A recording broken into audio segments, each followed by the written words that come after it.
Hello বন্ধুরা, অনেকদিন পর আবার একটা শর্ট ভিডিও নিয়ে।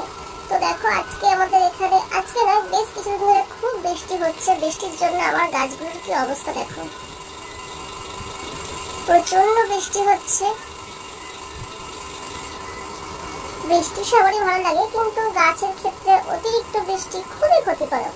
আর দেখো বৃষ্টির ফলে কি হচ্ছে, আমার এই পুনে ভ্যারাইটিস জবা ফুলের গাছটা সব কুড়িগুলো ঝরে যাচ্ছে।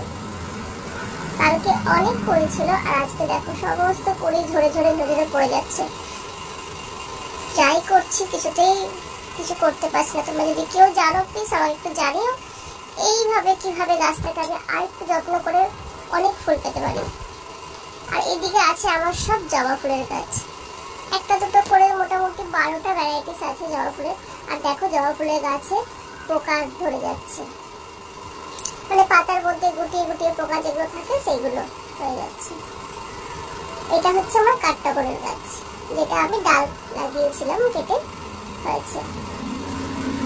আর এই যে আবার পদ্ম গাছ, হ্যাঁ এই বছর ফুল হবে না, তা শুধু সৌন্দর্যটা বাড়াচ্ছে।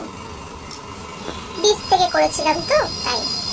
বাকি বাগানটা তোমাদের একটুখানি ঘুরিয়ে দেখিয়ে দিলাম, খুবই ছোট্ট।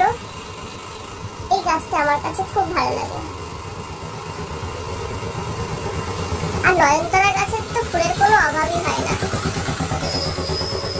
এখানে দেখো রেনি লিলিগুলো ফুটে গিয়েছে, এখানে রঙ্গনা গাছের ফুল ফুটেছে। সবাই খুব ভালো থেকো, ভালো লাগবে। সবাই লাইক কমেন্ট করো, টাটা বাই।